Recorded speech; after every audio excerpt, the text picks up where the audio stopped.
नमस्कार, स्वागत है प्रतापगढ़ टीवी न्यूज में। मैं हूं अनिल कुमार मिश्र। हल्कू अब भी खेत में काटता है पूस की रात।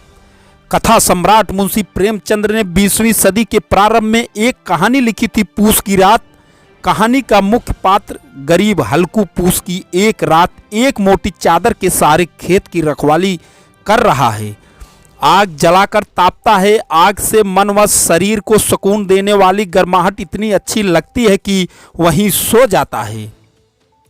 जंगली पशु लहलहाती फसल चर के खत्म कर देते हैं और वह सोया ही रह जाता है। हल्कू का कुत्ता झबरा रात भर भौंक भौंक कर पशुओं को भगाने का असफल प्रयास करता है और सुबह तक बेदम हो जाता है। इस कहानी को लिखे मुंशी जी को तकरीबन 100 बरस हो गए। इन 100 वर्षों में हजारों पूस की रातें आई। हम धरती से चांद और अंतरिक्ष की यात्रा कर आए।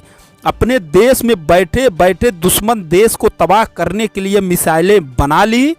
मोबाइल फोन और इंटरनेट के जरिए पूरी दुनिया से पल भर में जुड़ जाते हैं। कहने का मतलब है कि तरक्की की राह में शेष दुनिया के साथ हम चलते ही नहीं हैं, बल्कि आगे निकल जा रहे हैं। पर इस बात पर ध्यान नहीं दिया कि हल्कू आज भी है। अब भले सेठ साहूकारों से नहीं सताया जाता है, लेकिन कर्ज तो लेता है। बैरन मौसम से हर वर्ष जूझता है। कभी सूखे की मार सहता है तो कभी तूफान की। प्रेमचंद्र का हल्कू 3 रुपए का कंबल नहीं खरीद सका और साहूकार को सूद चुका दिया।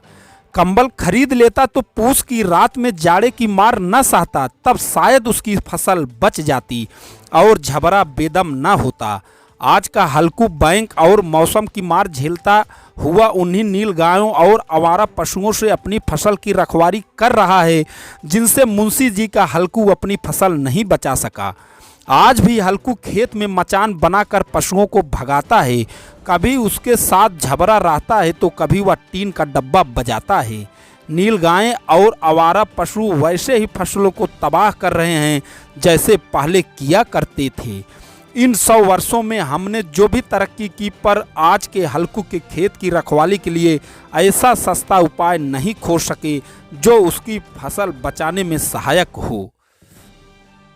सभी हल्कू न तो बैटरी या बिजली चालित बाड़ लगवा सकते हैं और न ही खेत की तारबंदी ही कर सकते हैं जिससे उनकी फसल बच जाए। हमारे इंजीनियर मोटी तनख्वाह पर बड़ी बड़ी कंपनियों के लिए तरह तरह के आविष्कार तो करते हैं, पर उस वर्ग के लिए आज भी कुछ ऐसा नहीं किया जा सका जो उनको अनाज उपलब्ध कराता है। देश की 1 अरब से अधिक आबादी को 2 वक्त की रोटी उपलब्ध कराने वाला हल्कू खेत में अब भी पूस की रात काट रहा है। जंगली और आवारा पशुओं के डर से आलू अरहर की खेती छोड़ रहा है। हर साल नील गायों और आवारा पशुओं द्वारा अपनी फसल रौदे जाने की पीड़ा सहता है, पर कर कुछ नहीं पाता है। जरूरत इस बात की है कि हल्कू का खेत जंगली और आवारा पशुओं से बचाने के लिए उसकी क्षमता के अनुरूप तकनीक ईजाद की जाए। खेत के चारों तरफ साड़ी और धोती की बाड़ लगाकर अथवा धोखे का पुतला खड़ा देखकर जंगली जानवर अब नहीं भागते हैं। वह कपड़े की बाड़ के नीचे से घुस जाते हैं। पुतले के बगल से खेत में घुसकर पूरी फसल तबाह कर देते हैं। खेती यदि उद्योग का दर्जा पाती तो शायद इस तरफ फायदा देख हल्कू की इस पीड़ा के प्रति सकारात्मक सोच बनती। निराश्रित गोवंशों का नहीं कोई सरकारी आकलन। क्षेत्र में हजारों की संख्या में निराश्रित गोवंश विचरण कर रहे हैं, लेकिन सरकारी आकलन या गणना के कोई आंकड़े नहीं है। पशु चिकित्सा विभाग का दावा रहता है कि कुछ ही निराश्रित पशु बेसहारा हैं, जबकि हजारों पशु खेतों में हैं। किसानों का दर्द। निराश्रित पशु फसलों को बर्बाद कर रहे हैं, मटर की फसल में काफ़ी नुकसान पहुंचा रहे हैं। इस ओर किसी का ध्यान नहीं है। किसान बर्बादी के कगार पर है, ऐसा अच्छेलाल दुबे का कहना। पूरी रात खेतों की रखवाली में गुजारनी पड़ रही है। निराश्रित पशुओं को खेतों से भगाते हैं तो वे हमलावर हो जाते हैं। समस्या का कोई समाधान नहीं हो रहा है, ये कुंवर बहादुर सिंह का कहना है।